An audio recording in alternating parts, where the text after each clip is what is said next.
We are live. We are live. Welcome to College Football's Peek Around the Corner with your host, Greg Pflugar. We cover everything in college football because we love everything in college football. And if you do as well, please subscribe to our channel. Smash that like button if you like our content. Share the video with your family and friends if you want to support this rebel outpost. If you want to support the home of the college football sickle with a donation, hit the $ where you make your comments, and I'll get to your super chat as quick as I possibly can. Everybody is welcome into the studio, even that evil badger, Jeff Olson, who is in the chat. Even Jeff Olson, the evil badger, is welcome into the studio that sits on the corner, the very corner of Keith Jackson Parkway and Kurt Gowdy Avenue. Do not be afraid. Do not be afraid to become a legend with your comments and with your phone calls later in the show. Welcome on in. We haven't gone live the last 3 days. So here we are on May 5th. I would predict that there's not going to be many days in May that we're not going to be coming on live here at Peek Around the Corner. That is the situation that we're looking at. So buckle up, brace for impact. It's going to be a crazy and wild ride. MBM, thank you so much. Thank you so much for becoming an early P Cloak and Dagger member once again. member for 12 months. The Oklahoma State Cowboy has been a member of this show for 12 months. Holy smokes. You, my friend, thank you for all your generosity on this show, helping us support us. Thank you so much. You are officially knighted for the 12th month, Cloak and Dagger. Thank you so much, Oklahoma State Cowboy. MBM. We have got a lot to get through today. We're talking about variables, right?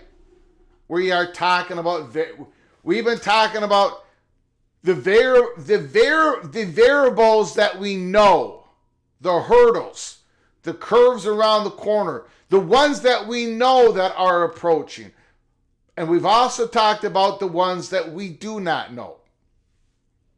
Unforeseen circumstances that could change the future of college football, that could change the future of the next conference realignment wave. We just had a story a couple weeks ago on the gambling, state of North Carolina, gambling revenue that could possibly alter the next conference realignment wave.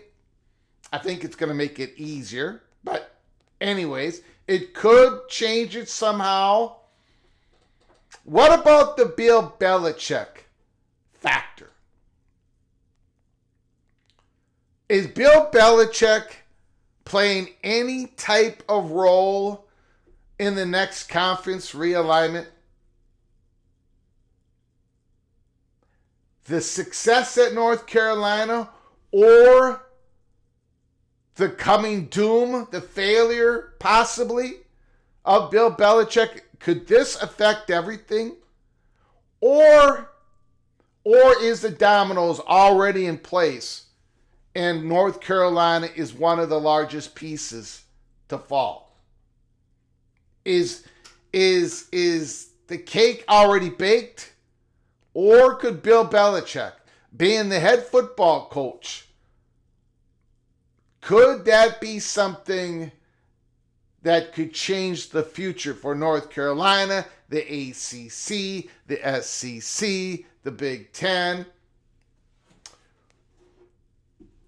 Terry Kane, thank you so much for the 10 gifted memberships. Holy smokes. Mr. Hurricane gifted 10 memberships.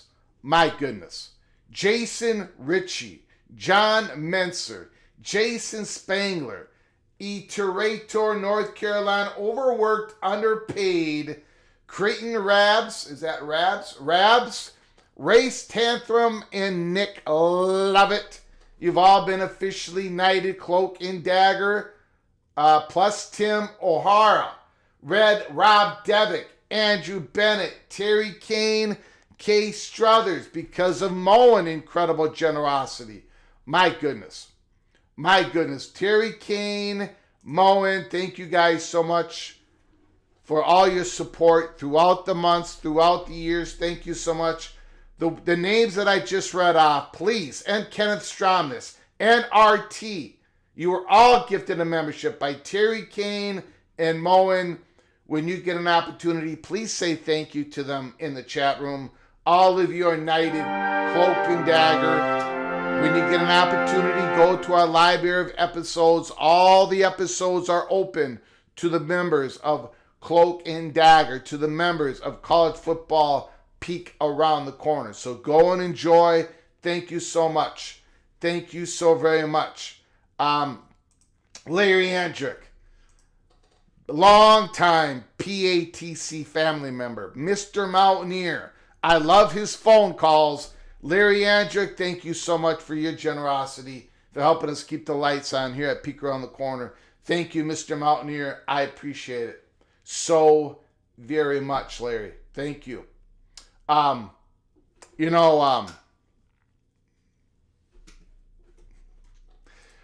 congrats on being the inspiration for someone to end up on the Message Board Geniuses Twitter account. If you missed it, go to Message Board Geniuses X account And somebody, a Michigan Wolverine, made a comment in there about mowing. Go check it out. We talk about the Bill Belichick effect on the next realignment wave. But mowing, Mr. Buckeye, has an effect on some Wolverine fans out there. Go check it out. We said earlier, we said this in April. We had a live show that was called April Chatters, May Matters. And I talked about the chatter behind the curtain that was going on in April. But I also said that May is going to matter. There's going to be some decisions made in May. But also as important for us here at Peek Around the Corner. Some of this chatter behind the curtain is going to come out in May. Not so much that anything is imminent, but that reporters were going to be starting to speculate, like they've always have. You've watched them on podcasts. You've heard Ross Dellinger. You've heard them all talk about on podcasts. Andy Staples, Wasserman, McMurphy, Dennis Dodd, Nicole Auerbach, Henry Dinich. You've all heard them speculate on what could happen in the next realignment wave. Last year, the year before. But they've been quiet lately. Very quiet. They're not even speculating. I believe I know why, but it's not important. But I do believe they're going to be starting to speculate in the open, reporting maybe what they think they know in and around these spring meetings. Well, it's already happened. John Wilner put out an article here in early May, speculating about what he believes. Not too much. He barely touched it, but he touched it. And he talked about how is Bill Belichick, is he the one that's going to start this next realignment? What happens at North Carolina? We're going to talk about it today. We're going to talk about a lot of things, but we are going to talk about that first. Now, on my X account,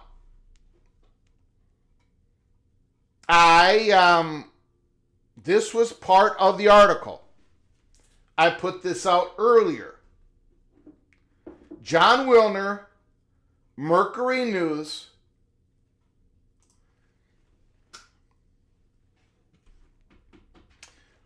That's an issue worth exploration because North Carolina isn't just any school.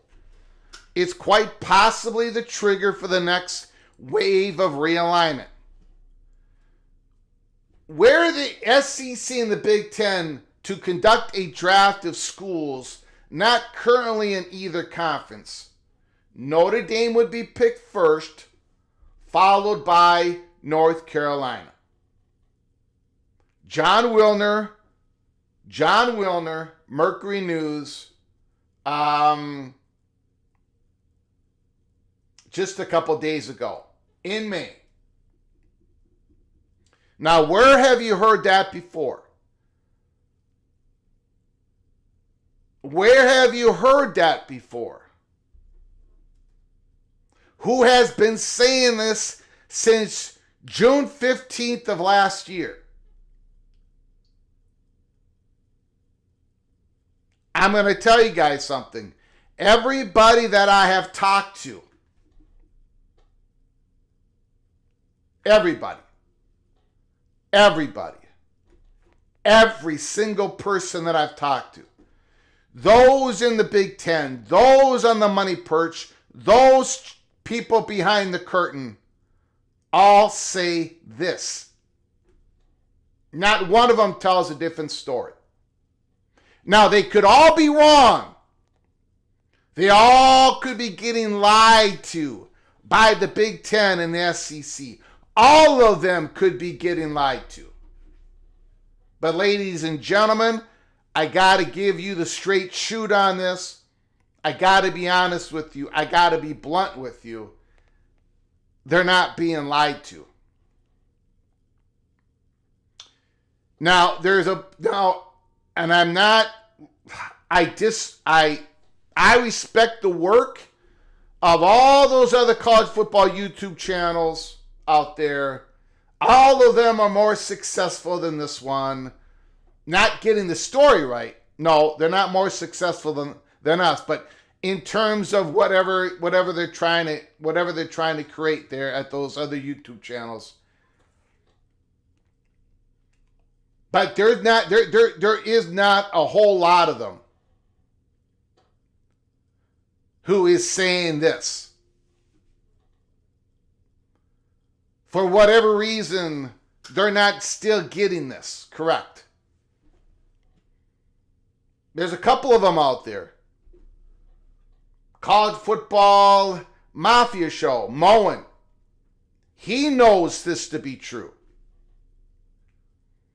Anybody who talks with anybody in the Big Ten truly talks with anybody in the Big Ten knows this to be true. I believe this is true for the SEC. Absolutely. 100%. It's why I keep talking about this.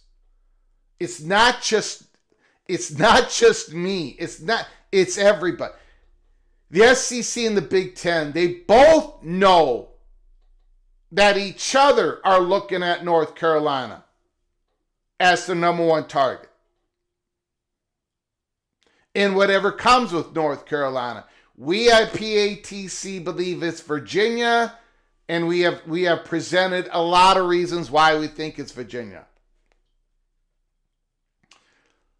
And this is so important because one of the rules of realignment is one of the biggest rules of realignment. Relationships matter. Realignment never sleeps. But a big one is realignment always starts with the top domino first. The largest domino first. That must fall for the others to fall.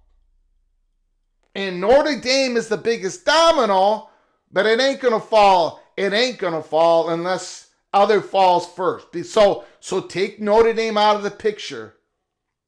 It is North Carolina. It's North Carolina. The SEC, the Southeastern Conference, is not going to do anything else when it comes to conference affiliation, when it comes to conference realignment. The Southeastern Conference is not going to do squat until they know where North Carolina is going. The Big Ten Conference is not going to do anything when it comes to conference affiliation, when it comes to conference realignment. The Big Ten ain't going to do squat until they find out where North Carolina is going. Period.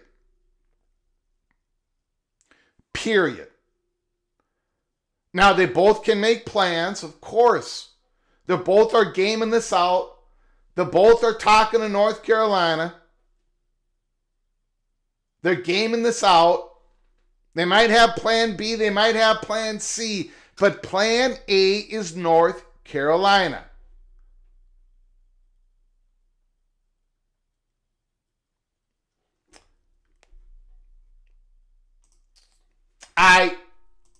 Again, this is not a shot at Miami. It's not a shot at Duke. It's not a shot at Clemson. It's not a shot at Florida State. It's not a shot at Stanford. It's not a shot at Georgia Tech. This is what has been known to anybody. who has talked to anybody, truly talked to anybody.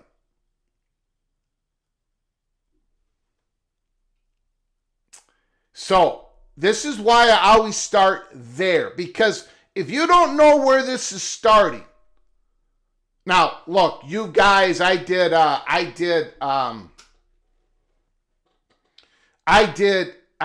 April 8th show. If you missed it, go back to April 8th. I laid it out there, what I thought was going to happen in the next realignment wave. And I said the chances of me being 100% correct, like we were with USC, like we were with Colorado and Arizona, and Arizona State and Washington and Oregon and all those other movements that we have nailed 100%. The chances of PATC nailing this 100%, I think, are pretty slim. But we gave it our shot on April 8th because so many people wanted it. They wanted us to do it. I went ahead and did it. And if you missed the show, go back and watch it. But we said at the time, North Carolina, Virginia, Florida State, Clemson to the SEC, Notre Dame and Miami to the Big Ten. Gave all the reasons why. But no matter what and we could, the chances of us being 100% correct are pretty slim. Because there is so many unknown variables still going on. And Bill Belichick is one of them. And we're going to go through that today. But you got to understand where this is starting. It's starting in Chapel Hill. It just is. I know a lot of you, I get it. I get it. How can North Carolina be the number one target, you say? Nobody watches them. I get it all. We've been through it 1,000 times. It doesn't even matter at this point. It doesn't. You don't have to believe John Wilner. If you read the comments on my X account, you will see people taking shots at John Wilner for reporting this. I've been dragged through the coals because I've said North Carolina is the number one target. If you take Notre Dame out of the equation for a moment, it just so happens to be true. You can rip on the SEC, you can rip on the Big Ten, you can rip on these presidents for being elitist. You can rip on these presidents for not just looking at the viewership, but looking at the student apocalypse and all the power and money and the demographics that comes with the state of North Carolina and its flagship in Virginia and the international students and the research dollars. And I get it. I completely understand. I completely understand why people do not agree with the SEC presidents. I completely understand why people do not agree with the Big Ten presidents. But the reality is, they want North Carolina. And for both of those conferences, besides Notre Dame, it is their biggest piece. That's what they're going for.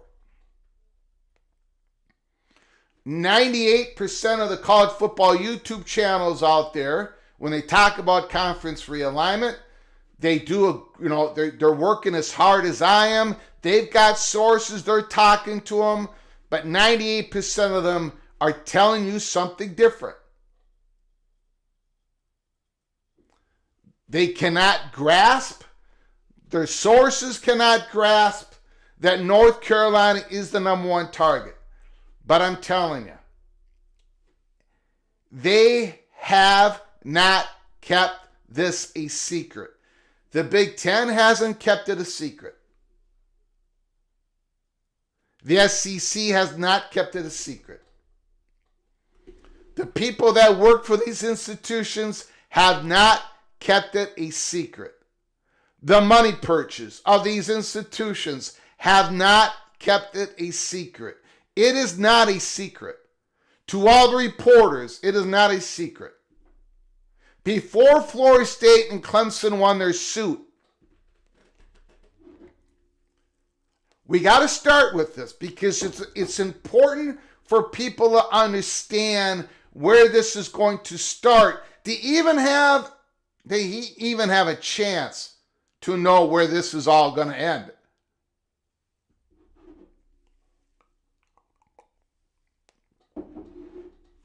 There is a reason why on June 15th of 2024, I did a show in which I knew that I was going to get blasted. I knew that this show was going to get, I lost subscribers, I lost viewership, I lost so many people on that show. I got dragged over the coals. People mocked this show. But again, I told you guys that it was North Carolina. It was Notre Dame. It wasn't Florida State or Clemson. Very valuable brands. And I think they're going to get included in all this. But they're not the top targets. Petiti and Sankey left the Holy Smokes Theater on June 15th. I knew I wasn't going to be popular. Again, we were going to be the most unpopular college football YouTube channel in the country. But we told you the truth. 6 weeks later, articles came out saying the exact same thing that we reported to you all. In April, March, February, January, I've been saying the same thing. Nothing has changed. It's North Carolina. Whoever gets North Carolina, the other conference is going to check back with Notre Dame. And then we're going to see what happens. The realignment does not start with Miami. The next realignment does not start with Clemson. The next realignment does not start with Florida State. The next realignment does not start with Georgia Tech, Duke, Stanford. All of them could be in the mix. Some of them could be in the mix. But tier one, when it comes to expansion targets, is North Carolina and Notre Dame. And I'm gonna say this, and you can disagree all you want, but all these reporters, everyone that I've talked to, we're not all being lied to. The Big Ten knows exactly what the SEC wants. The SEC knows exactly what the Big Ten wants. And one of them ain't going to get what they want. We think it's the Big Ten. I believe it's the Big Ten that ain't going to get what they want in North Carolina. We believe it's going to be the SEC. We don't think that door is shut on the Big Ten. So it starts there. It has been. That has been the true, accurate readout of what is going on, the cloak and dagger. Now that I got that out of the way, because I had to, we're going to go through a John Wilner article talking about the potential Bill Belichick effect on the next realignment wave. We're also going to be talking about Michigan's self-imposed 2-game ban for Sherrone Moore, the head coach of the Michigan Wolverines. And it's not the first 2 games of the 2025 schedule. Michigan self-imposed ban on the head coach. Oh, and by the way, the president of Michigan is leaving. Going to be the new president of the University of Florida. Again, an unknown variable when it comes to the next conference realignment. What does that do? What does that do? We've got a little, we're going to call it speculation for now. Well, some of it's not speculation. I'll let you know when we go into the speculation zone when it comes to President Ono being the new president of the University of Florida. We will get into that. So we got a lot to get through. let's go through the let's do a roll call real quick, and then we got a big old show for you. Monday, May 5th, RT's in the house. Bo Weevil, Preston from Greensboro, the Evil Badger, Jeff Olson, thanks for coming on in. CFB Plus, Kenneth Stromness, P. Lit, the Almighty Finn, Humble Bumble, Duck, Terry Kane, thank you so much. MBM, thank you. Doug Steinhauser, Tumasta, Sheep Fan, Larry the GM, Jay Chapman, Michael Bias is in the house. Go Black 45. Go Black 45, LSU Tiger. AMAC is in the house. Justin Cook is here. Who else is here? Kenneth Stromness. Skaven, yes. West Virginia Walrus is in the house. Moen After Dark is here. Illini Ted is here. Clinton Moses is here. Deadeye, Esmus Talks. Coy is in the house. Mountaineer Memes is here. Saved by Grace.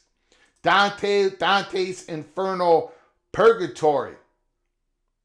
Thanks for coming on in. Cranky Tiger. Sammy Hammond. Who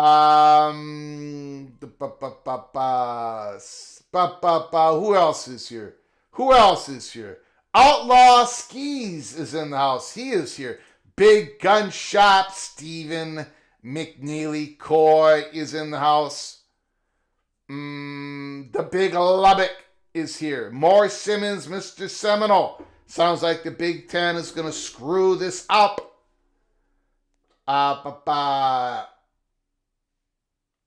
Terror on the High Seas, ECU Pirates is in the house. Thanks for coming on in. Appreciate it. Amazing Blue. We're gonna lead off with an Amazing Blue with Mr. Sherrone Moore is in the house.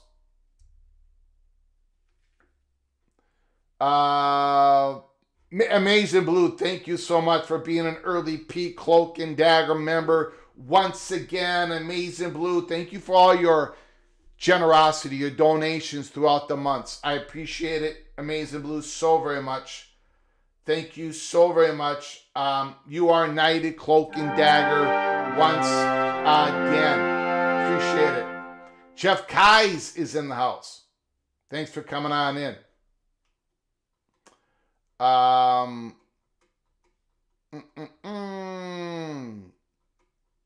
Okay, I think we got everybody. If I missed you, I apologize.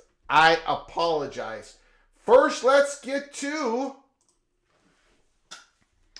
Dan Wenzel, ESPN, Pete Thamel, ESPN. Sources, Michigan's Sherrone Moore expected to get a 2-game ban.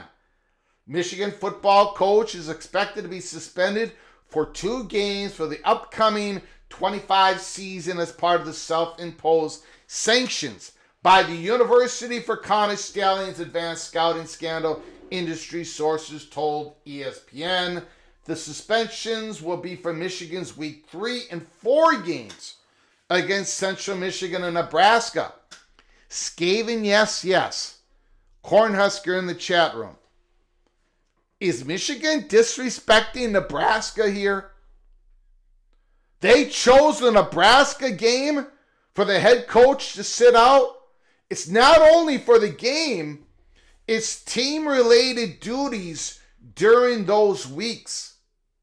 And then we'll receive additional recruiting-related penalties. Nebraska Cornhuskers, Skaven, yes. And any other Cornhusker that is watching this program right now. Is Michigan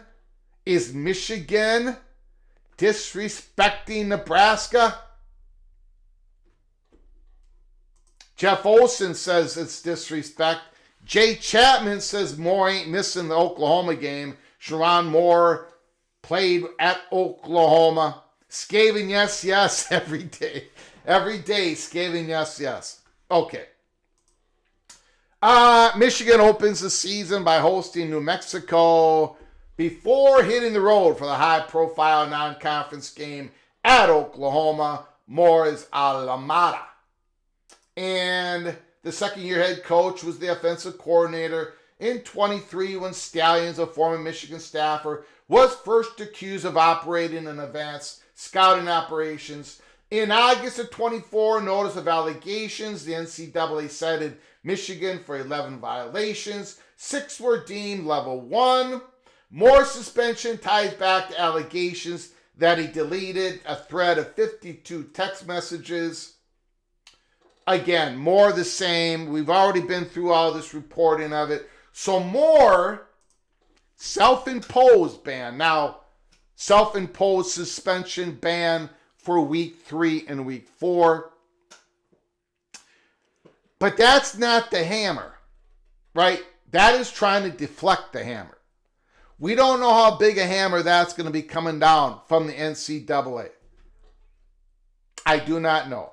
But that's sort of like a self-imposed, here we go, we've penalized more, our head coach, Jim Harbaugh is gone, our president is leaving, by the way, our president who was involved with the allegations, the president who came out and defended Coach Jim Harbaugh in the university,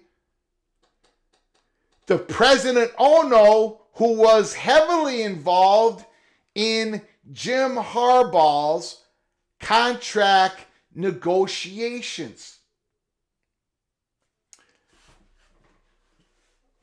A little bit of a warning here for the University of Florida. Ono loves sports. That can be a great thing, right? That's a great, if you're a Gator fan and you got a new president coming on in, and if you had the choice, if the president is big in sports or not big in sports, you're taking the big in sports, right? You would welcome that. As a Gator fan, going to an athletic event, Florida Gators, bringing in a president that loves sports, that knows sports, you would take that over the other option. However, be careful what you wish for, because this guy might be too heavily involved in sports. We are going to get to the President Ono situation at the very end of this monologue. I just want to talk about it for a couple of minutes. We're going to talk about what we know, and then we're going to slide into the speculation zone on President Ono. So stay with us on that. Anyways, that's the Michigan story. Connor Stalions is gone. Jim Harbaugh is gone. President is leaving. The head coach remains. Michigan self-imposed ban. Sherrone Moore. Game 3 and Game 4. Not Game 1, not Game 2. Okay.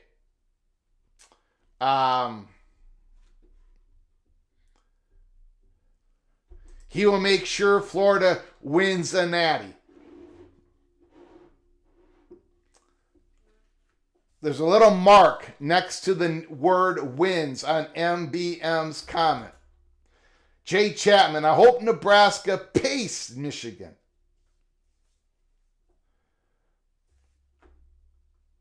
Okay. Let's get to the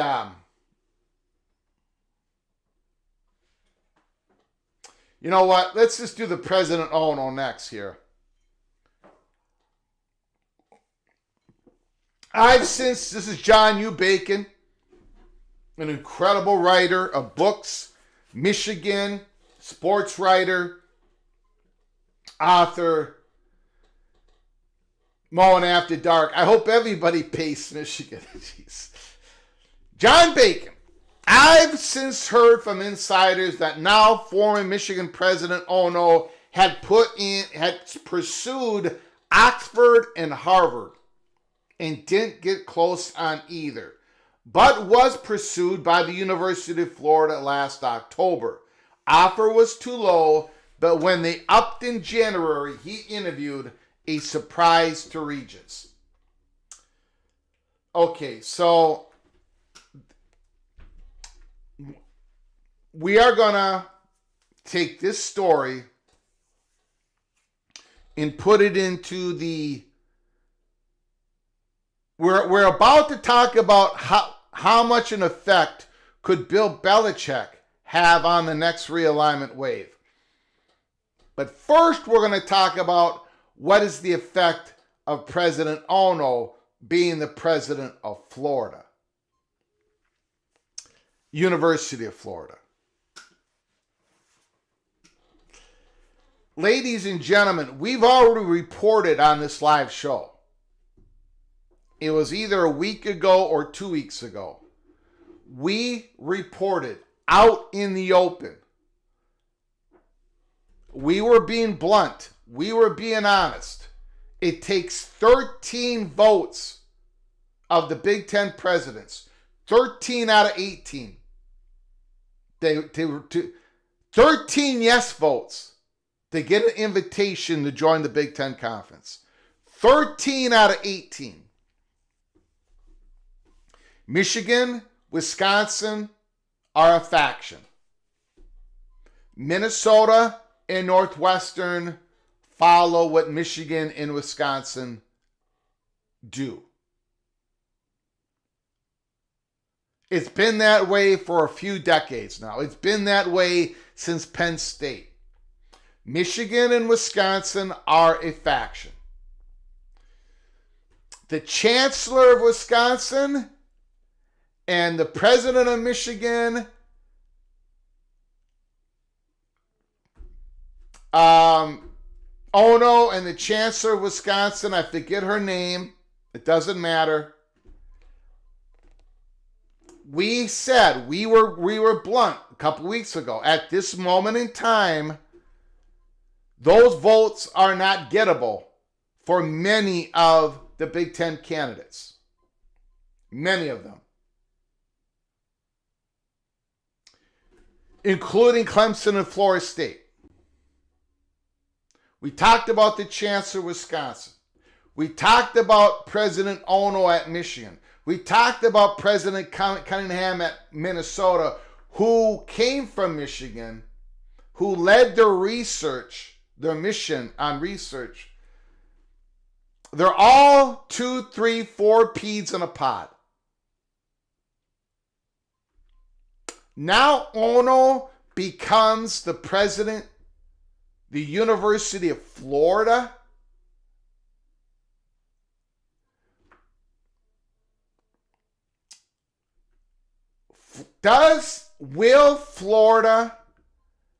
Will the University of Florida ever acquiesce?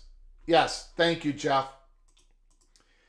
And I was blunt when I talked about the chancellor of Wisconsin.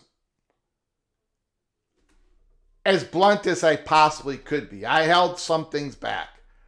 We know her family. We know certain things. We know her husband. We know what job he has. We don't want to sit here and dox people. They're public figures. It's the Wisconsin vote is going to be very difficult to get. And that's an important vote. You don't need it. You don't need Wisconsin and Michigan if you're Georgia Tech, if you're Clemson, if you're Florida State, if you're Duke, if you're Miami. You don't need it. You need 13 votes. If you don't get Wisconsin and Michigan, you're probably out 4 votes just like that. You can still get in, but the margin of error closes dramatically. I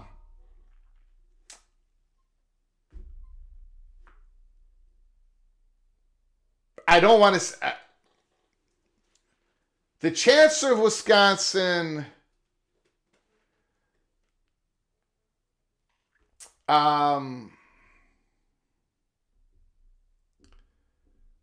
yeah, you don't need it, but you kind of do. But you don't need it. The math says you don't need it. Anyways, we'll forget about the chancellor of Wisconsin for now. I do not want to get in trouble. So Ono now becomes the president of the University of Florida. University of Florida, does Florida State need Florida's vote to get into the SEC? No. No, they do not. Florida does not have a veto pen on Florida State. They don't. South Carolina doesn't have a veto on Clemson. They don't. USC did not have a veto on Oregon. I had to say that 1,000 times during that situation. But if they could get Florida, if Florida State could get Florida, if Clemson could get South Carolina, if the state government of Florida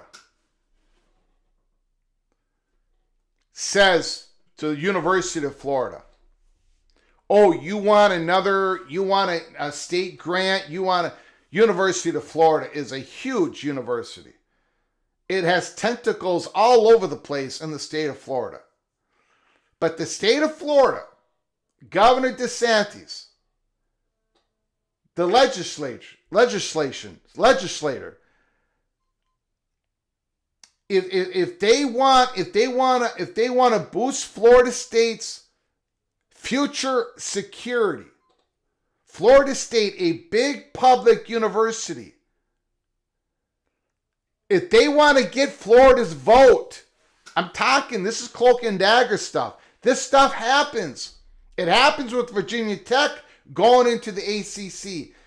If there can be a deal made where the University of Florida gets something in return from the state in getting Florida State in the SEC, that can work. Same thing with South Carolina. University of South Carolina, they might hold back their vote. Right? They might hold back their vote on Clemson. Why would we want Clemson? Why would we want to boost Clemson into the SEC and be more competition for us, the University of South Carolina?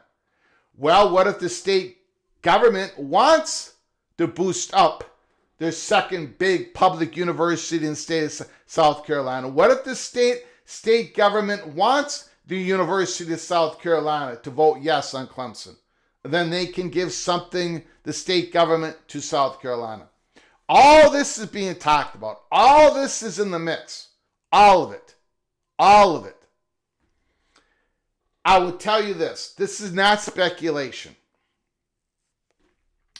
President Ono of Michigan was a no vote for Clemson and Florida State. You can disagree. You can say, how the hell would you know that, Greg? I'm just going to tell you that's the way it is, and you can go ahead and disagree in the chat room or with your phone calls. President Ono at the University of Florida, is he going to be stealing no vote for Florida State to join the SEC? Well, maybe he can, if something is in it for the University of Florida, that vote can turn from a no to a yes. I happen to think it will. At this point, I happen to think Florida State and Clemson are going to join the SEC at some point. But President Ono becoming the new president of Florida, something to look at. And then, who's going to be the new president of Michigan? That's the question. If you're in Miami, if you're Georgia Tech, if you're Duke, if you're Stanford, if you're Clemson, if you're Florida State, all eyes on who is going to be the next president of Michigan. That is the true story. If you're a Seminole, if you're a Tiger, and if you want your university to become a Big Ten university, you're fine with President Ono leaving Michigan. Today is a good day. Let me repeat. Michigan is an important vote. The second most important vote in this next realignment wave. They're usually the number one important vote. them in Wisconsin. This time it's Ohio State. Michigan was not going to be a yes vote for Clemson and Florida State, but that president is leaving. Now, it's highly likely that the border regents, the powers that be at Ann Arbor, are going to put in somebody that has the same makeup as President Ono, but maybe not. Maybe not. You never know. There are wild cards in all this. But Duke, Georgia Tech, Miami, they're all hoping. They're all hoping that whoever becomes the president of Michigan has some connection, has some affinity towards their university. Clemson, Florida State, they're all hoping. So that is the job that is going to be most important. Again, something that was unforeseen, another different variable thrown in the mix that could change things a little bit. A little bit. And sometimes all you need is a little bit of change. Now, let's get to the main story. John Wilner, Mercury News. John Wilner, Mercury News.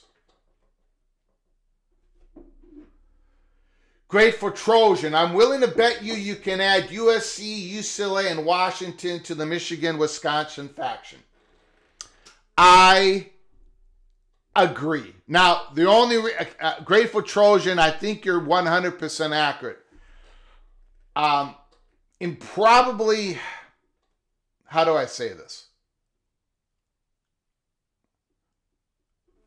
How do I say this? How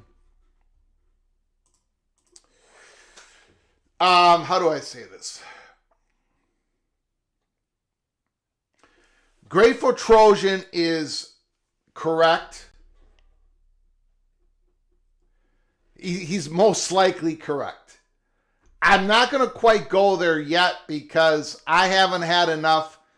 I haven't been personally socialized in all my discussions where I feel comfortable in saying that's an entire Big Ten faction. Most likely it is. Because Michigan and Wisconsin were pro everything that happened with Washington, USC, UCLA. And then Minnesota and Northwestern followed Michigan and Wisconsin. So Grateful Trojan is probably correct. And that's why I keep saying you need the right blend. You need the right blend. If you're not North Carolina, and if you're not Notre Dame, and if you are a school that's trying to get into the Big Ten, you need the right partner to get in. I don't care if you're Miami, although they're in the best spot. I don't care if you're Georgia Tech. I don't care if you're Duke. I don't care if you're Florida State and Clemson and Stanford, whoever, Kansas, California, you need the right partner to get in.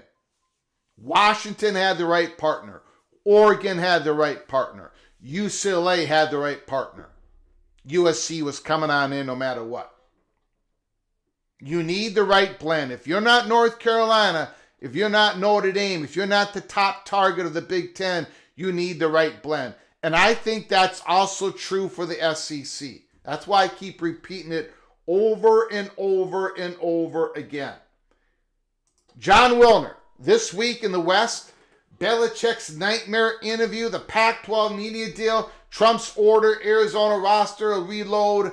We're only going to be talking about Belichick and the next realignment wave. I do want to touch upon Trump's executive order. He might do an executive order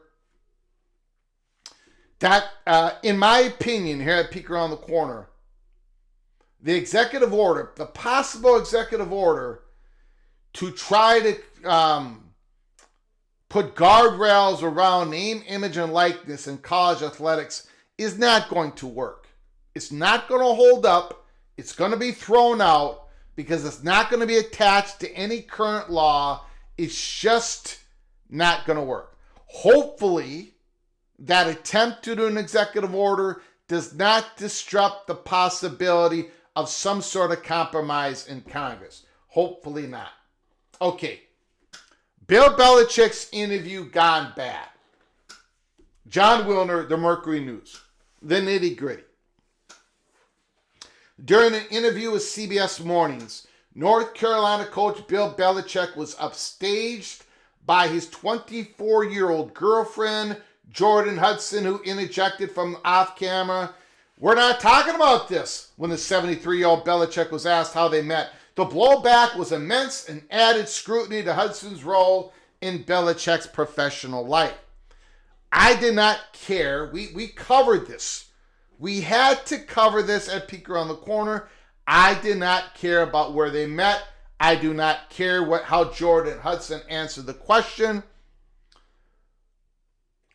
The reason why we started covering this story is because of the reports that North Carolina was getting worried about this situation. That is when we started covering here at Peek Around the Corner. I hope Jordan Hudson and Bill Belichick all the happiness in the world in their relationship.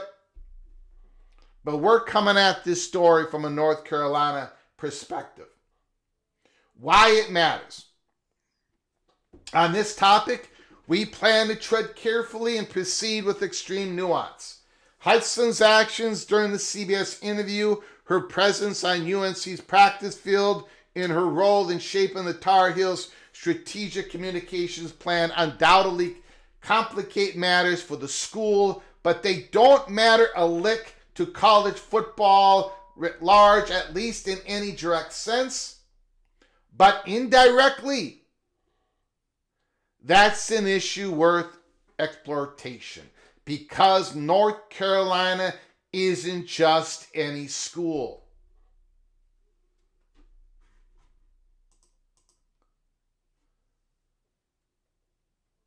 It's not just any school. Not right now, it isn't. It's quite possibly the trigger for the next wave of realignment.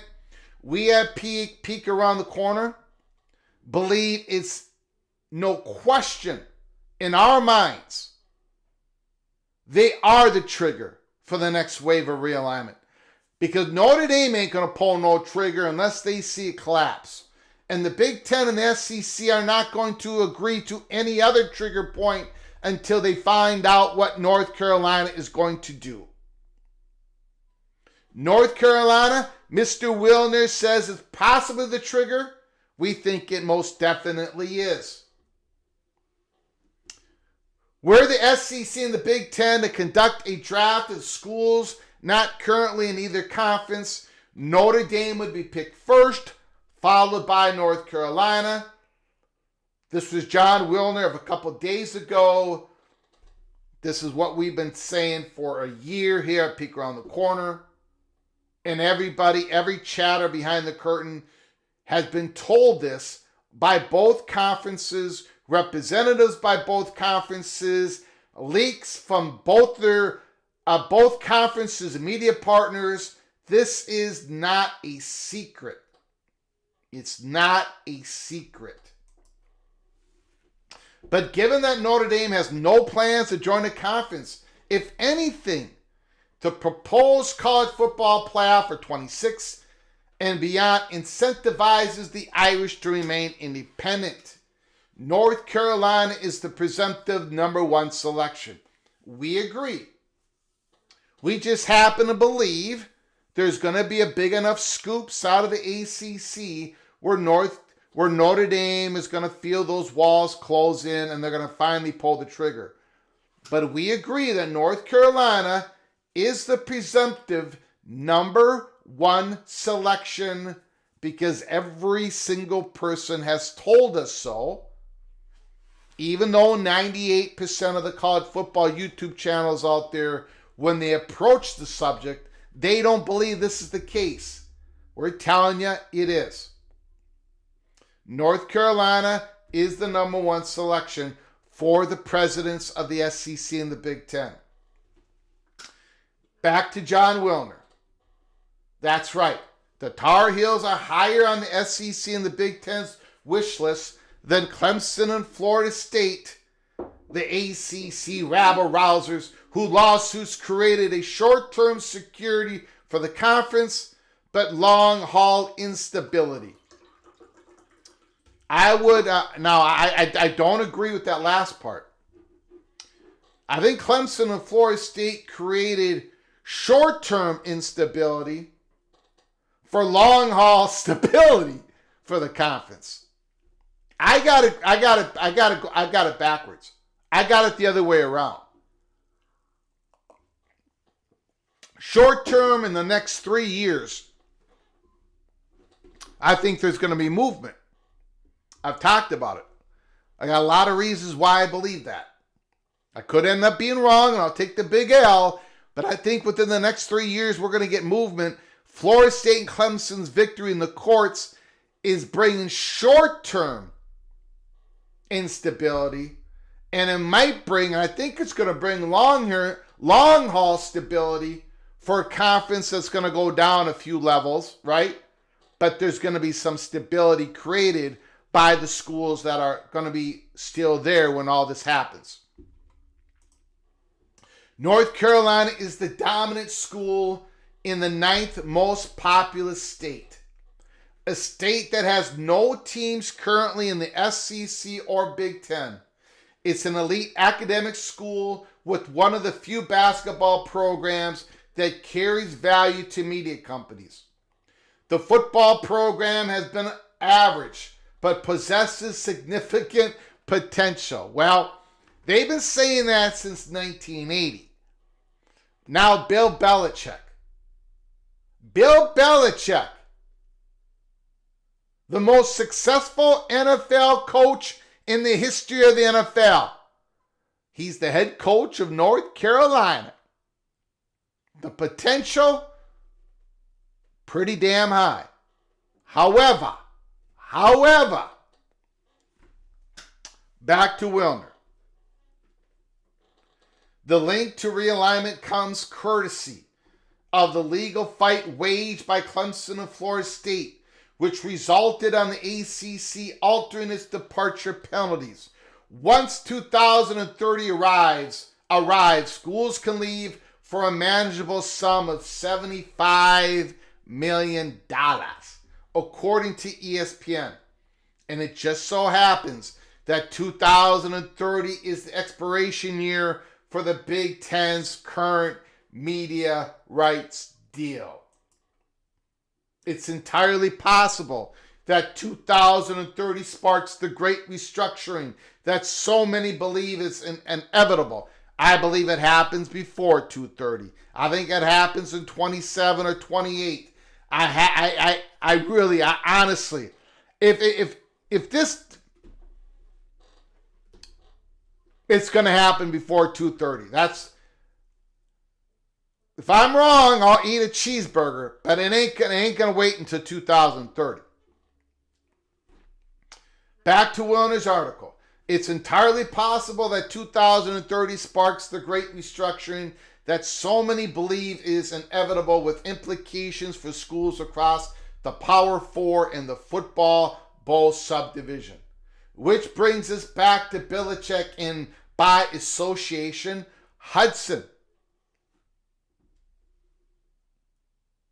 If he manages to unlock North Carolina's potential as a playoff contending, needle-moving football brand, the school's value on the expansion market could be such that realignment starts at the earliest possible point and takes the form of a bidding war for the Tar Heels.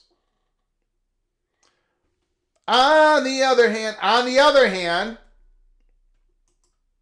if North Carolina flounders under Belichick and is not deemed a must-have property, perhaps realignment is delayed until 2032 or 34. I'm going to get through the article and then I'm going to go back. I'm going to circle back to this.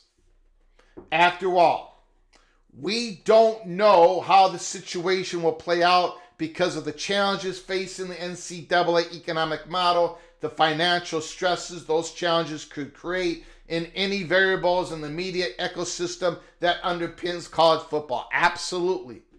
There's a lot that we just don't know, guys and gals. A lot that we don't know.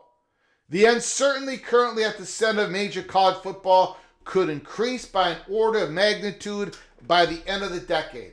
And Hudson, of course, will play no part in shaping the secular trends. But as a symptom of trouble, not an instigator of change, Hudson's actions are worth monitoring. How so?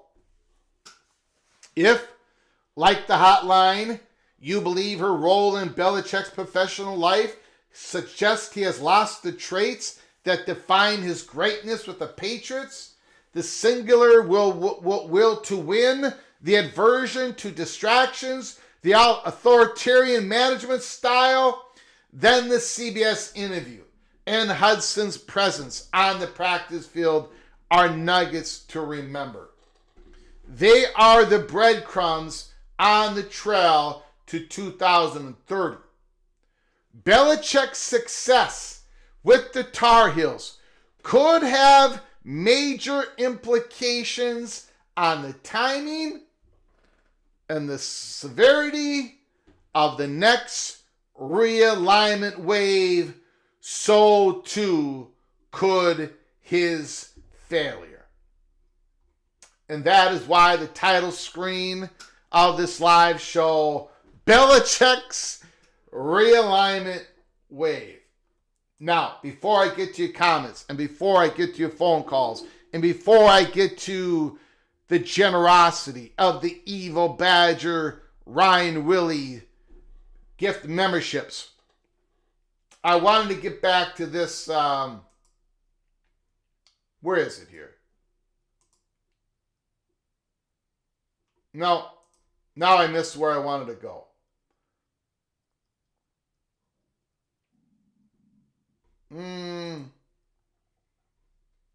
Oh, if North Carolina flounders, the top paragraph here, John Wilner, if North Carolina flounders under Belichick and is not deemed a must-have property, perhaps realignment is delayed until 2032, 2034.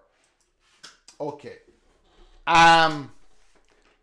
Or if he's successful, Wilner says there's going to be a bidding war for North Carolina. Ladies and gentlemen, I agree with a lot of what John Wilner said in this article, but that part I do not agree with. I agree that North Carolina is the trigger, but I don't agree that even if North Carolina fails with Bill Belichick, that could delay all of conference realignment to 2032, 2034. Bill Belichick's success here, this year, the first year at North Carolina, may alter a little bit of North Carolina's leverage when talking to the SEC and the Big Ten. If you just throw out the best case scenario for North Carolina, right? Let's say best case scenario, they go 10-2. They actually make the playoffs. The transfer quarterback from South Alabama lights it up. They don't miss the great linebacker Amari Campbell. By the way, I think he's visiting Penn State today. I don't remember quite where he's visiting. Whatever. North Carolina, best case scenario, they go to the playoffs. Maybe, just maybe, if the cake is not already baked, that gives North Carolina a little bit more leverage. Maybe just a tiny bit more leverage when talking to the SEC, when talking to the Big Ten. But this realignment wave if everything goes pear-shaped, as we say here at Peek Around the Corner, for North Carolina football, they're still going to be the number one target. This realignment wave is not going to be extended out to 2032. Under the worst case scenario, that's what we believe here at Peek Around the Corner. We believe a lot of the cake has been baked. We believe talks have already begun. We have great reasons to believe that talks have already begun. We don't think that anything is imminent. The moment that I think something is imminent, I'm going to come on this live show and we're going to have a 5-hour live show. That's not happening today. But we believe the value, the student, the student demographics, the student apocalypse, a lot of this is already baked in. The SEC and the Big Ten, number one target other than Notre Dame is North Carolina. And then there's going to be a lot of shifting back and forth, I believe, when it comes to what happens after that. John Wilner, once again, repeating what we have said here at College Football's Peek Around the Corner. That if the SEC and the Big Ten were conduct a draft, Notre Dame followed by North Carolina. One thing I wanted to show you here. But let me get to the generosity of the Evil Badger first. Ryan Willie, thank you so very much for the 5 gifted memberships. Holy smokes. We're going to get to everybody's phone call in a moment here. It's just like Mike Norvell. Florida State going 2-10 last year did not do any damage to Florida State. Now, did the fans like it? No. The Seminole fan base like it? No. I mean, is Mike Norvell, it does not affect Florida State's value. Of course it doesn't. That's baked in. Florida State has a massive, massive brand. Massive, valuable brand. If Clemson goes to the championship game this year, and that's how I have them predicted right now, Dabo Swinney, Clemson, Peter Woods, Clay Klubnik, they go to the championship game. Could that help Clemson a little bit? Sure, a little bit. But if Clemson goes 2-10, that ain't going to hurt their brand either. Massive, valuable brand. Thank you, Ryan Willie. Thank you so much for the gifted membership. Holy smokes. For all those that were gifted a membership because of Ryan Willie's incredible generosity, please say thank you to Mr. Ryan Willie.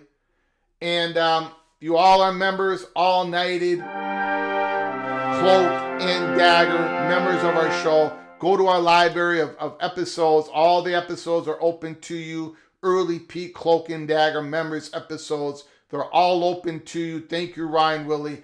Thank you so much, Badger, for your incredible generosity over the weeks and the months, over the last year. Thank you so much, kind sir.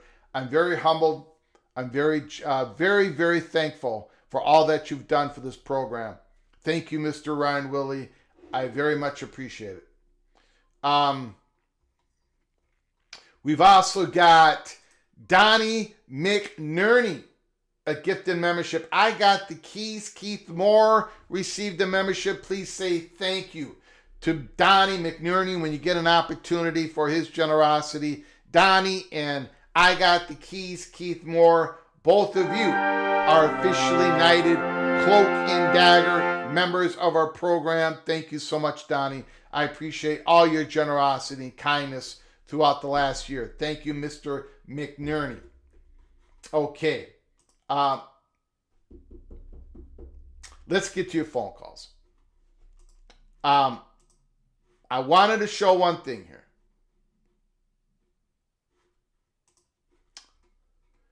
We talk about blend. I know people are so sick and tired of me talking about blend. I get it. I get it. I'm a horrible person.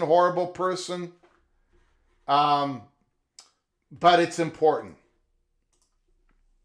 It's important.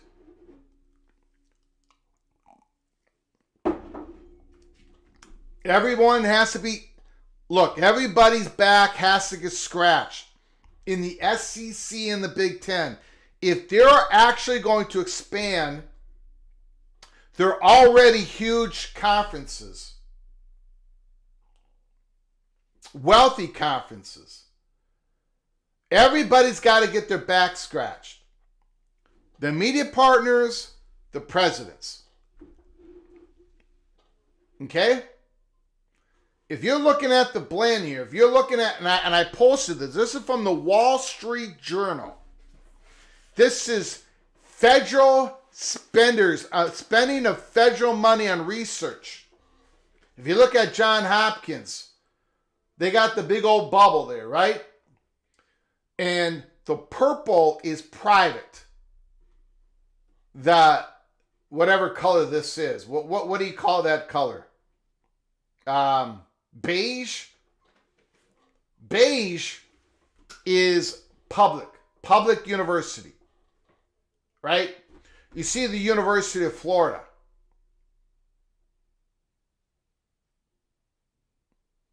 Spender of federal money on research. University of Florida, pretty big. Georgia Tech, huge, right? You got a lot of private schools up here in the Northeast. There's the other part of the map, Wall Street Journal map. You saw out west here, you saw how big University of Washington is. Remember, University of Washington is what Michigan and Wisconsin wanted. Of course, then Minnesota wanted it, Northwestern. The Oregon and Washington blend was good enough for Fox to give half rate, right? They're getting half of the tier 1 dollars of the Big Ten. It was just enough for Washington and Oregon to say yes, because they're going to be fully invested members of the Big Ten in 2030. But that was that was just a good enough blend for it to work. And if you're going to be looking at the Big Ten, because Oregon brought in the brand multiplier, Washington brought in what the presidents wanted. Okay? Now, I don't know which one is Florida State here. Maybe that's Florida State. Right there. You see Miami's down here. When it comes to southeastern private institutions, pretty big.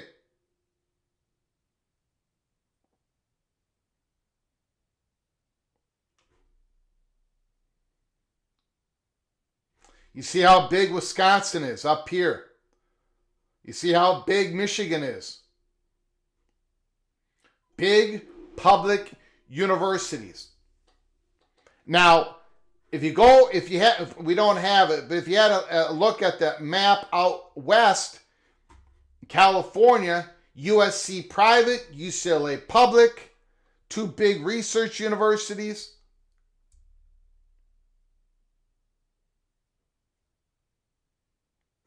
You see Clemson, they're going to need the right blend to get into the Big Ten. It ain't going to be Clemson and Florida State. Just not going to happen, guys. It ain't going to be Clemson and Florida State. That is not going to scratch the backs of the Big Ten presidents. It could be Florida State and Miami, right? Could be a Clemson and North Carolina, but it ain't going to be Clemson and Florida State. In our very strong held belief here at Peek Around the Corner. It just isn't the historical blend that the Big Ten presidents want. Ryan Willie, Inferno Purgatory, I don't think he'd accept the gift of 5 cheeseburgers. Who is offering me 5 cheeseburgers? Unbelievable. Unbelievable.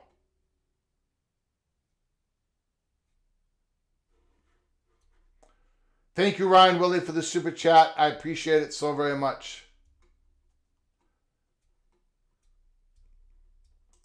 Yes, UNC and UVA have a very strong relationship. And I've gone over that relationship. Even in the last part here. UNC is using a law firm for their Carolina Blue Matter. That law firm, it's like the 4th biggest law firm in the United States or something like that. That law firm basically has an office at UVA law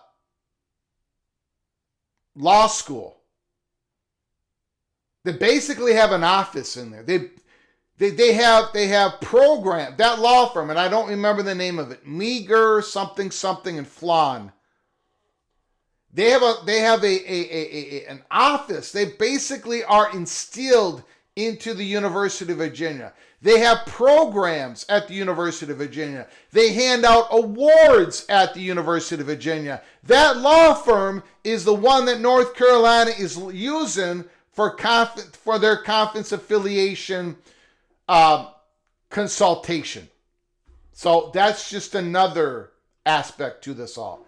Let me clear something up before we get to your phone calls here. You can talk about anything in college football that you desire. Again, if you're new to the channel, please subscribe, smash the like button if you like our content.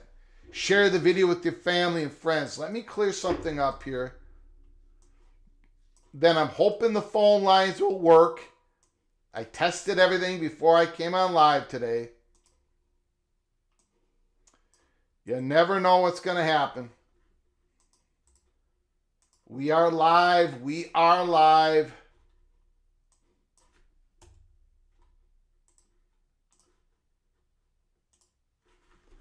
Okay.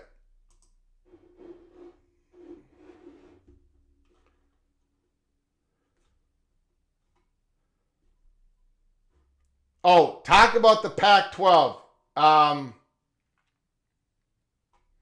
You retweeted your live show the other. Okay. So, CFB Plus. Before we take your phone calls, I did retweet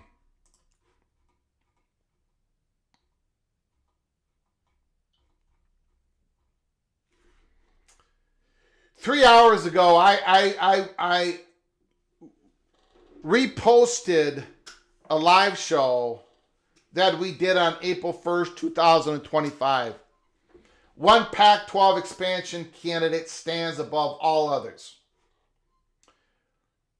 And here's the Texas State Bobcats. And if you watch the program, Texas State Bobcats were the one candidate that stood above all others. As far as what we know here at Peek Around the Corner, we haven't done much work on the Pac-12 expansion. I haven't had many live shows. In fact, I've only had really one. All these months. And this was the one.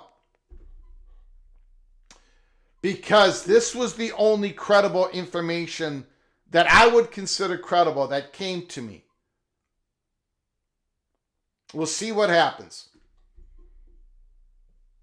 I know, and I really haven't done any work on it. But there was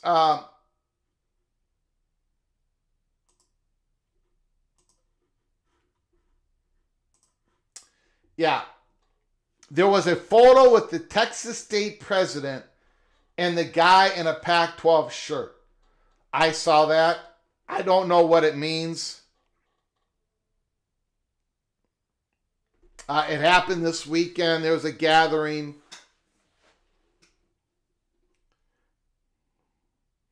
Texas State wants a full bowl of soup. Yeah. We think the only credible information we've received is Texas State. That's the only one that we have received. Pac-12 website is also down right now. Wow. We'll see what happens. Okay, let's get to your phone calls. You can call us up, talk about that if you want. The phone lines are open. 763-260-1333. 763-260-1333. Give me a call. Talk about anything in college football that your heart desires.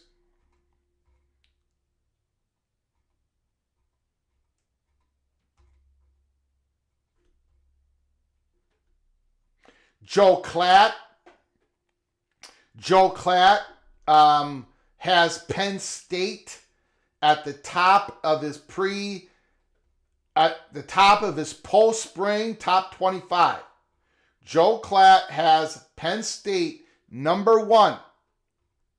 And I don't blame him. I don't have Penn State number one. I've got Texas and Clemson, but Penn State is sitting there at number 3 at what's going to be my new ranking, post-spring ranking. I'll give you a little hint. I'll give you a little peek preview. It's Texas, Clemson, Penn State, 1, 2, and 3. Call from Rick. Rick, the floor is yours. How you doing, sir? We're doing good, you? I'm doing good. Super. If you're going to keep repeating the blend, I'm going to keep calling and asking you the same question. What do the Tar Heels want? It's a great question. And that question, the answer to that question is going to be more important than anything that Bill Belichick does as the head football coach in the first year of North Carolina. So that's how important I think your question is, Rick. If I had the answer to that question, if I knew the answer to that question, I'd be coming on this show and saying, this is going to happen. I would be pounding my fist onto the table. I think what they want, what I have predicted what they want, is having the state of North Carolina, the flagship school in the state of North Carolina, the big public research school at the state of North Carolina, being part of the SEC family here in the near future. That's what I believe that the majority, that the power wants to have done. But then we turn our heads to the Board of Governors and we have that situation. That's what I think they want. And that's what the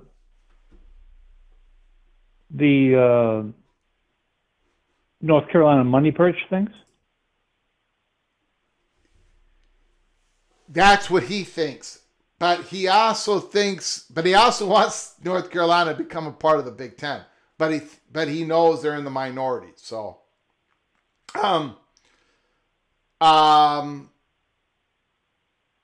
that would be something that they would have to decide first. Yes. Well, but they have to decide. But when they're talking to the SEC and the Big Ten, I mean, who knows what I think there's a bidding war already going on, to be honest with you. I mean, John Wilner talks about a future bidding war. I think that bidding war has begun. I mean, what if the Big Ten, with their big war chest, just offers something that North Carolina can't possibly refuse?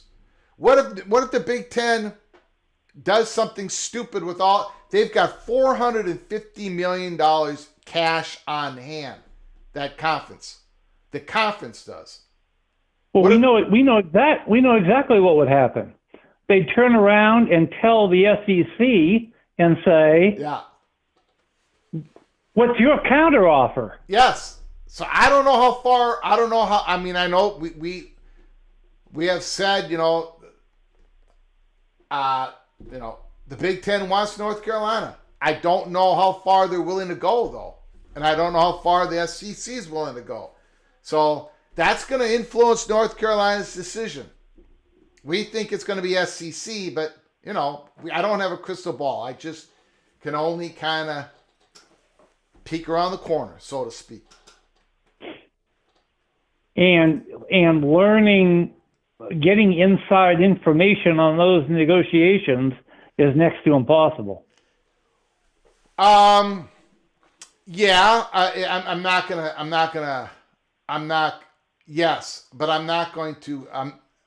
I don't have any.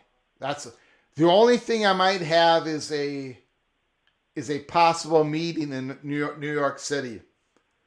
But I haven't got that confirmed yet. Now, or whether or not North Carolina has a timeline that they're working through. Yeah. I mean, it doesn't take a lot of time to negotiate this out. Eventually, one of the two is going to quit. Either the Big Ten or the SEC is going to say, "Well, let's just that's too much." Yeah. You take the highest offer. Yeah, I do know during the USC Big Ten timeline, I was told that USC had a lot of leverage and they were using all of it. And I put that on my X account and I got clobbered by Big Ten people saying, what are you talking about? USC has no leverage. Take it or leave it. And I said, no, they got a lot of leverage.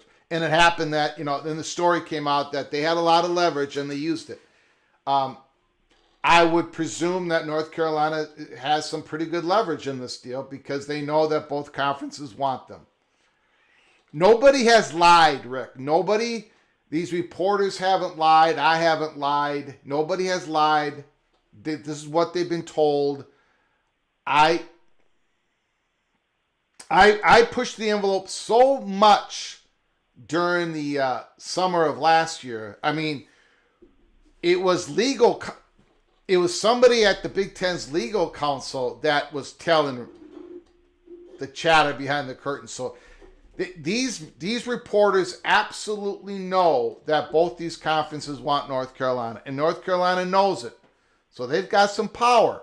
How far can they push it, though? I mean, and then you got the Board of Governors, right? You got that whole situation. So it's a complicated deal. But your question, what does North Carolina ultimately want? Boy, I wish I had that answer, sir. And then the SEC, I got a big positive reaction from the SEC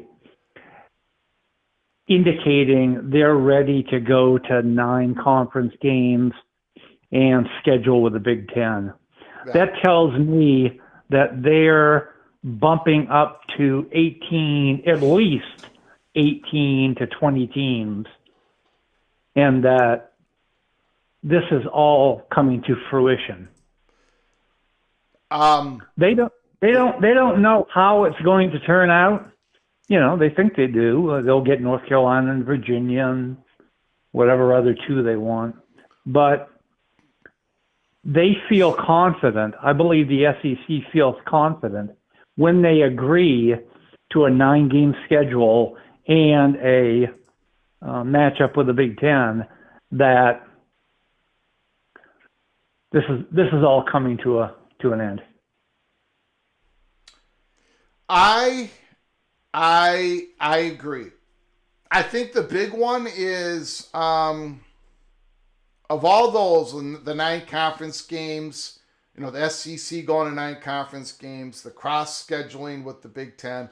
But I think the biggest one is when we find out how they decided about the 2026 playoffs, when we find out how easy it is for them to pull the trigger to go to 14-team playoffs to a 16-team playoff, that is going to tell us that they anticipate the SEC and the Big Ten. The Big Ten and the SEC anticipates the strong possibility that those conferences are going to expand. I think that's the biggest one. I think it also is they've locked up with the Big Ten that the 2 of them, the SEC and the Big Ten, are getting 4. It's just a matter of, are we going to 16 or 14? But either way, the SEC and the Big Ten are getting 4. We think that. Now we'll find out. You know, we'll find out together here. I think we're going to find out in the month of May. I think they're both going to get 4. And I think that's part of the calculation with the going to 9 scheduled games and going with a crossover. Yeah. Because they know that they're going to 4 each. They know they're going to have play-in games within their conference. They've got it all worked out. The only thing they haven't got worked out is the SEC and the Big Ten teams that are going to be added, because North Carolina is still blowing in the wind. Yep. Thanks for taking the call. You got it, buddy. Appreciate it. Great call.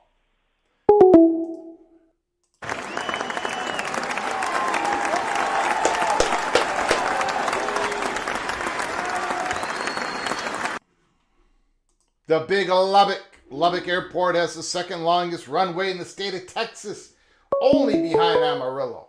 Amarillo by morning, runway of 13,600 feet long. Space shuttle. Call from Evil Badger. Evil Badger is on the line. Holy smokes. Thank you, Evil Badger. Thank you, Ryan Willie, for all your generosity today in the last weeks and months and the last year. Thank you so much, sir. I You're appreciate welcome. it.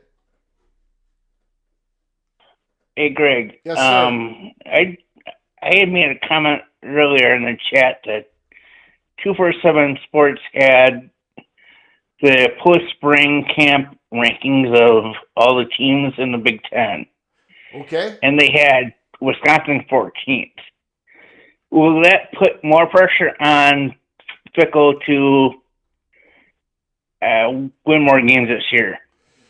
You know, where do they have Minnesota? 10th. 10th. Yes. I don't think an article from 247 rankings puts any more pressure on Luke Fickell. I would, but boy, would I like to be a fly on the wall at Madison with that schedule.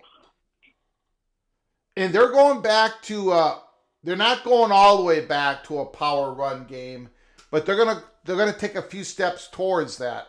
You've heard that reporting, Ryan, that Luke Fickell is trying to get more back to the run game because what he tried to do. Yes, that's why he fired Longo and hired Grimes. Yeah. So he's got Mr. Grimes there.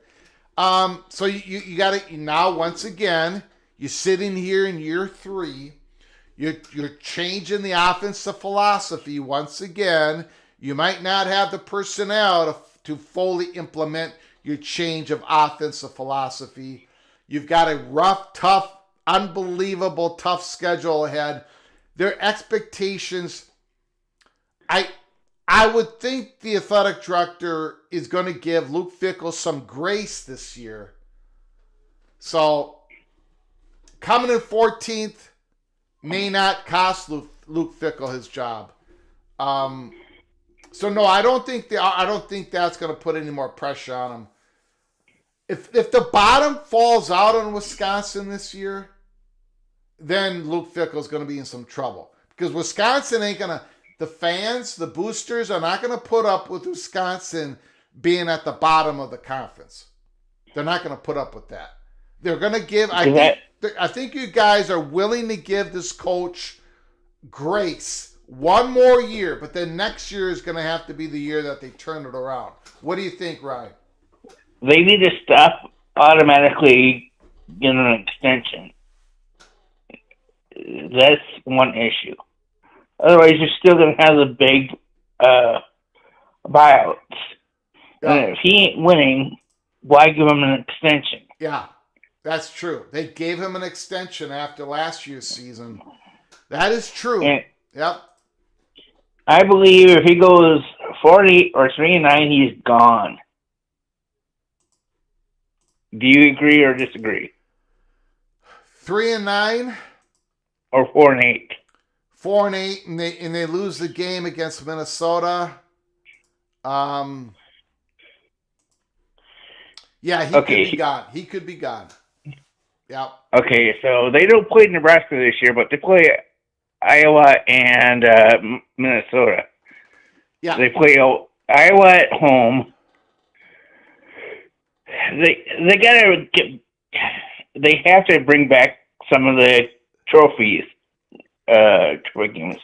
If they don't, I don't want to see the stands empty in the future because of we're not winning. And back in the 80s and 90s, before Alvarez got there was nobody in the stands. Mm-hmm. Yep. Yeah, I mean, there has been momentum lost at Madison. No question about it. Now, there's a big difference, and I think you've just alluded to it. There's a big difference between Wisconsin going 4-8 and bringing back a trophy in one of the trophy games, or going 4-8 and not bringing back anything. That's a big difference too. I mean, if Wisconsin goes 4-8 and get their doors blown off by Drake Lindsay, Darius Taylor, Corey Perch of Minnesota, if Wisconsin keeps losing recruiting battles to Minnesota, because right now they are, that 4-8 ain't gonna. Luke Fickell probably is not going to survive that. But if they go 4-8 and they beat up on Minnesota and Iowa and they show some promise, Billy Edwards is such a. I don't know. I mean, in my mind, he's a question mark. He's a decent quarterback. I don't think he's the quarterback that you go out and get in the portal in your third year as a head coach with that difficult schedule, and you're on at least your seat is at least warm. Billy Edwards should not have been the quarterback that they went out and got. He's a decent quarterback, but he ain't the guy. I would have put. I don't think he's the right quarterback. Personally, I don't think Fickell's the right coach either. Yeah. But that's all I had. So thanks for taking my call. You got it, buddy. Appreciate it. Thank you so much. Great call, sir. All right, thank you. All right, bye.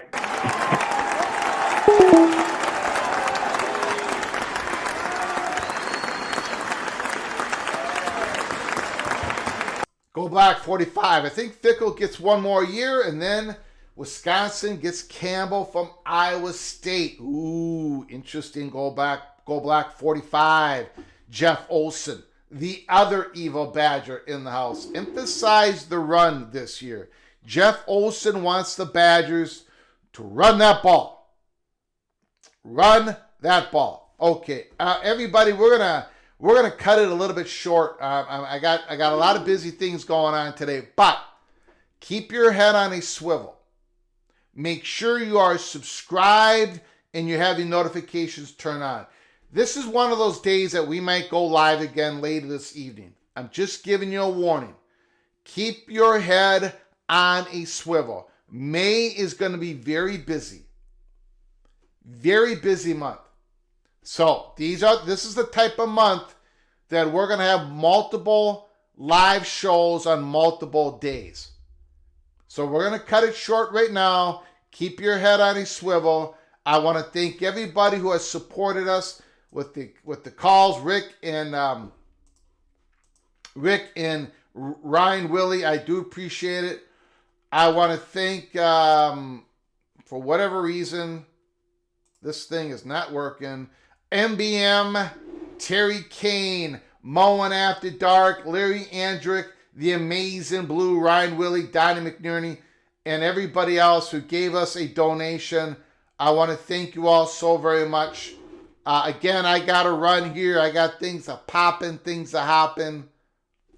But keep your head on a swivel. Thank you so much. Before you leave, smash the like button. Subscribe to our channel. Until next time. From all of us at College Football's Peek Around the Corner to all of you, please, you all take great care of each other. Thank you so very much.